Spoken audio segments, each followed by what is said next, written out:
हज़रत अमीर खुसरो रहमतुल्लाह अलैह का उर्स 18 शव्वाल को दिल्ली में मनाया जाता है। तमाम दुनिया भर से हज़रत अमीर खुसरो रहमतुल्लाह अलैह के जो अक़ीदतमंद हैं वो ख़िराज अक़ीदत पेश करते हैं।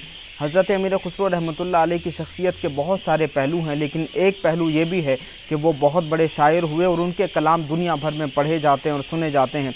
ख़ास तौर से फ़ारसी समझने वाले, फ़ारसी बोलने वाले हज़रत अमीर खुसरो रहमतुल्लाह अलैह के कलाम से रूहानियत महसूस करते हैं। हज़रत अमीर खुसरो रहमतुल्लाह अलैह ने बहुत सारे कलाम लिखे, अलग अलग ज़बानों में लिखे। आपको कौन सा कलाम सबसे ज़्यादा पसंद है, कमेंट बॉक्स में ज़रूर साझा करिएगा। हज़रत अमीर खुसरो रहमतुल्लाह अलैह ने अपने पीर व मुर्शिद हज़रत महबूब इलाही ख्वाजा निज़ामुद्दीन औलिया रहमतुल्लाह अलैह के हवाले से एक खूबसूरत मनक़बत लिखी थी, उसके चंद अशआर में पेश करता हूँ। ये फ़ारसी के अशआर हैं, तर्जुमा भी पेश कर दूँगा।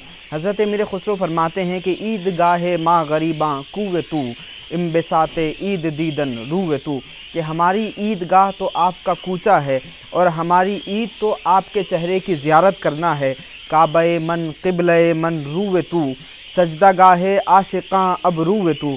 कहते हैं हज़रत अमीर खुसरो कि मेरा काबा, मेरा क़िबला तो आपका चेहरा है और आशिकों की सजदागाह तो आपकी अबरू है। फरमाते हैं कि सद हज़ारा ईद क़ुरबानत कुनम, सद हज़ारा ईद क़ुरबानत कुनम, ए हिलाले माँ ख़मे अबरू वे तू, कि 100,000 यानी 100,000 ईदें मैं आपके ऊपर क़ुरबान कर दूँ।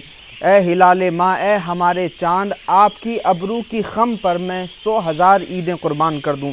फिर आगे कहते हैं कि या निज़ामुद्दीन महबूब इला जुमला महबूबां ग़ुलाम रूवे तू, कि ए निज़ामुद्दीन आप तो अल्लाह के महबूब हैं, जुमला महबूबां ग़ुलाम रूवे तू, और दुनिया के तमाम महबूब आपके चेहरे के ग़ुलाम हैं, यानी आपके ग़ुलाम हैं। तो हज़रत अमीर खुसरो रहमतुल्लाह अलैह ने इस मोहब्बत भरे अंदाज़ में अपने पीर व मुर्शिद हज़रत महबूब इलाही ख्वाजा निज़ामुद्दीन औलिया की बारगाह में ख़िराज अक़ीदत पेश किया। आपको कौन सा कलाम बहुत पसंद है हज़रत अमीर खुसरो का? आप कौन सा कलाम ज़्यादा सुनते हैं? कमेंट बॉक्स में ज़रूर साझा करिए।